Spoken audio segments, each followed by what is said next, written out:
from the rugged desert outside Yuma, Arizona. This is Outpost Outspoken. Outpost Outspoken is the official podcast of U.S. Army Yuma Proving Ground, which conducts natural environment testing of military equipment in Arizona, Alaska, and the tropics. Welcome to Outpost Outspoken. I'm your host for this segment, Anna Henderson. Gilbert Moreno has worked at Yuma Proving Ground since 2013 when he started with the Pathways program. He worked his way from a test officer to now the senior test engineer for Tropic Regions Test Center. He joins us today to tell us more about his career at YPG. Welcome, Gilbert. Thank you, Anna. Now, you're from New Mexico. What led you to YPG and how did your career start here? I started here because in New Mexico I worked at White Sands Missile Range, and I took a job there as a security guard for the fast burst reactor, which means it's a test center there, but I was working mostly security, and I took a night job, so that I could work at night and go to school during the day to finish my degree, my engineering degree. So at that time I was a single dad raising my son, and then going to school full-time and working full-time. And once I completed my degree in civil engineering, I was applying for engineering positions everywhere, and White Sands wasn't hiring at the time. And I applied it was here in Yuma, in Iowa, and Idaho, and New York.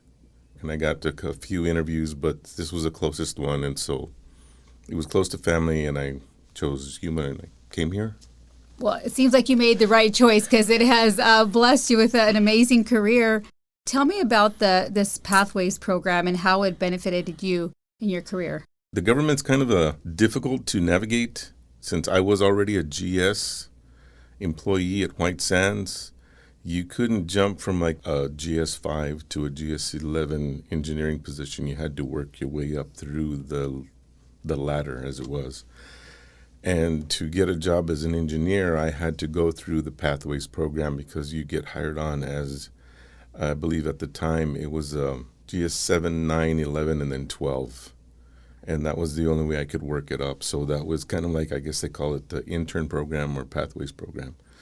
So Yuma had that available, and I applied, and I got an interview with Kermit, and the rest is history, and I'm here.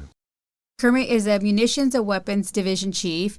You worked there for many years as a test officer. Was there anyone that you can say mentored you during this time? Yeah, I worked there from 2013 to 2019. And Richard Bloomfield, Jared Ford, Steve Flores. I mean, there was a number of people there. Juan Ilizararas that mentored me. And I mean, it was a really good team. It's a really good environment to work and to come up into. So they're really friendly and very good work ethic. I really like working there a lot.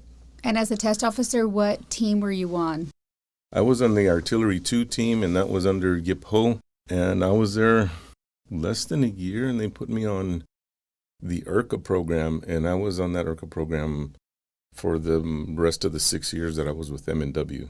That is an intense firing schedule. Yes, it was. I mean, I learned a lot. I also learned a lot from Mike Dickerson there.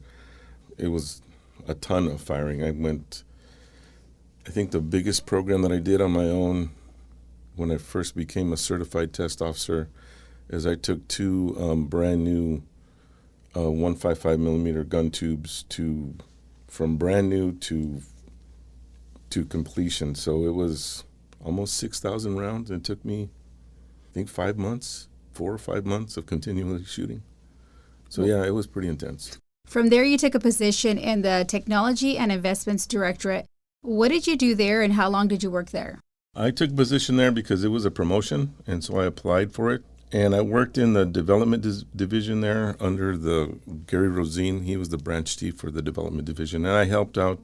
It was M&W and the aviation get their TDAPs in, Technology and Development Acquisition Program, so that we could get the monies to keep the YPG running, so everything can keep running smoothly, so we could get technologies here and new equipment or upgrade facilities.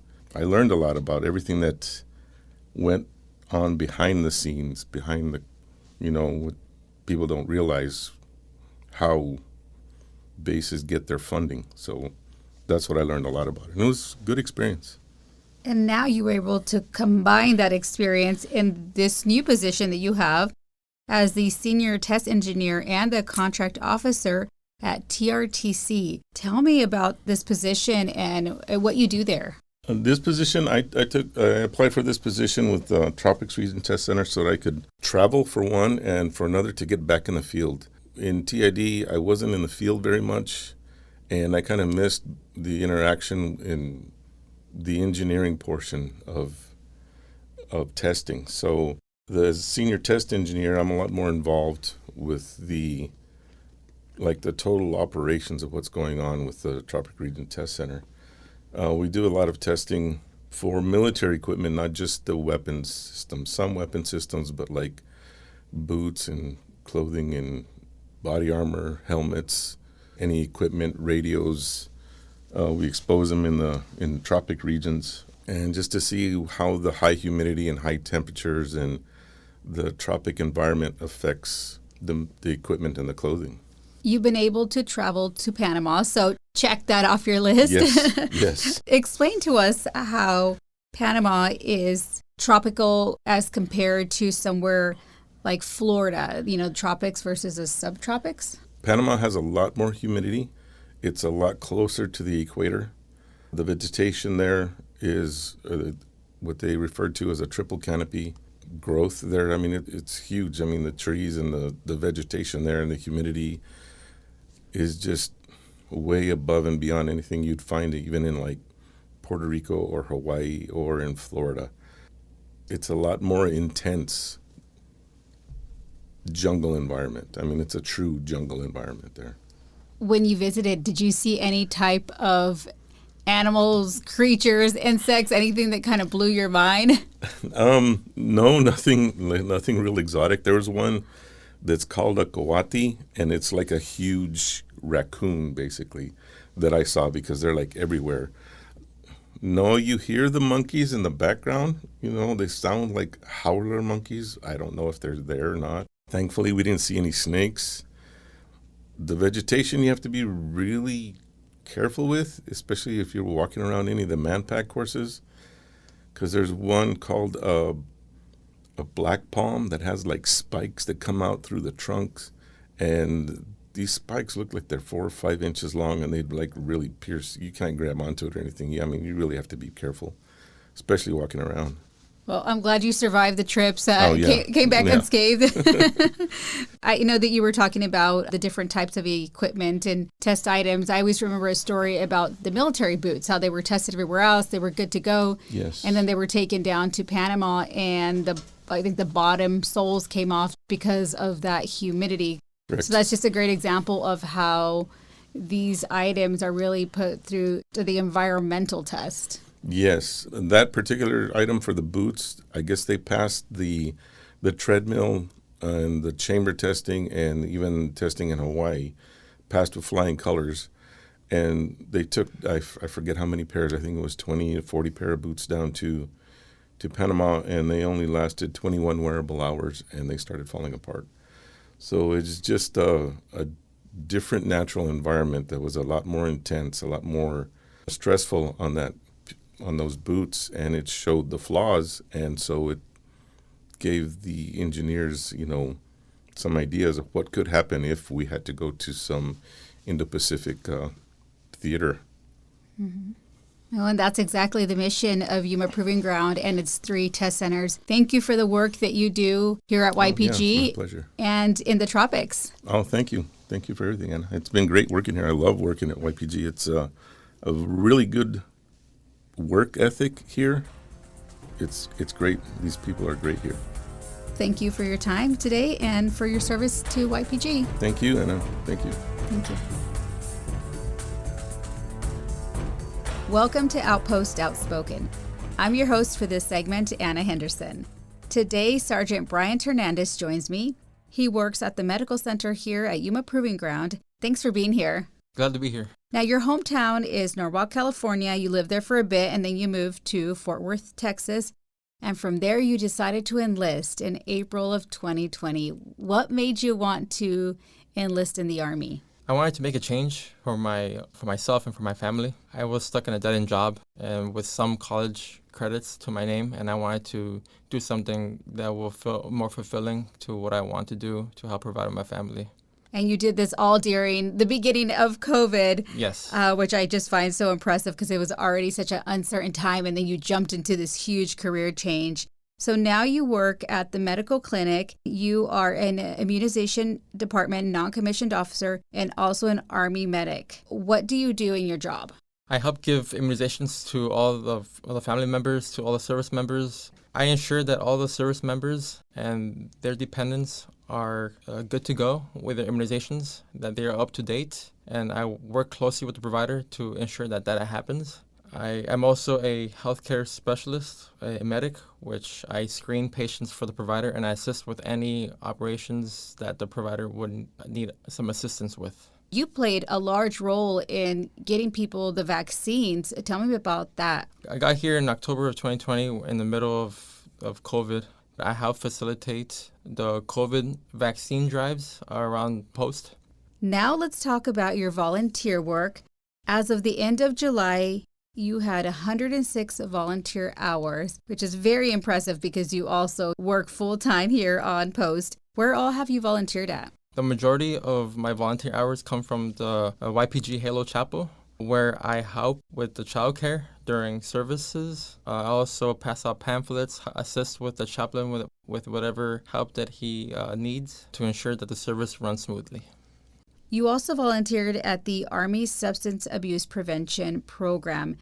Tell me about your role there. I enjoy volunteering for the ASAP program because I like to reach out for the community. I like making a difference, especially in YPG, because I love the duty station. I love making this place a better place because I've been here since October 2020. I've been here for a while. I believe in improving a place. I believe in giving back to the community, making a positive impact. And I also enjoy getting new skills and experiences that will help me grow as an individual. So I enjoy volunteering for the ASAP program because it helps me reach out. I volunteered with the Yuma PD during a prescription drug take-back event where I helped pass out information and taking back unneeded prescription medication. During that event, how many hundreds of pounds of prescription medication did the community turn in? It was a substantial amount. It was about 10 big boxes full of prescription medications that I'm glad that aren't in the hands of the youth and members of the community. And not flush down the toilet because that affects our water, right? Oh, yes. There's a big environmental aspect. And speaking of the youth, you volunteered at a local middle school, and that middle school is where a lot of the children who go to elementary school at YPG then transfer over there. Tell me what you did there. I helped provide information to all the 8th grade classes since their next step is going to high school, and that's where a lot of temptations for drugs can come from. So I wanted to help get them prepared for what's to come and to know to stay away from drugs. I asked you this before, if you had volunteered at other places or before this, and you said no. What really inspired you to volunteer here? Why did you want to get involved? I love Yuma. I love YPG, and it also gives me a sense of purpose, that it's not just about me. It's not just about my career. It's about everybody around here. I just want to make it a better place. We are so glad that you're here and that you're using your free time to do good and teach the younger generation. So we really appreciate that. If anybody is interested in volunteering, they can contact Army Community Services. The volunteer coordinator is Gisela Robles, and she can help anyone who's interested in volunteering. Her number is 928-328-3350, and I believe you have to be at least 14 years old to volunteer. Again, Sergeant Hernandez, thank you so much for your volunteer work and also for serving the U.S. Army and YPG. I'm happy to be here. Thank you. You're welcome. This has been Outpost Outspoken. Thank you again for listening. We'll see you next time from the forefront of Army transformation.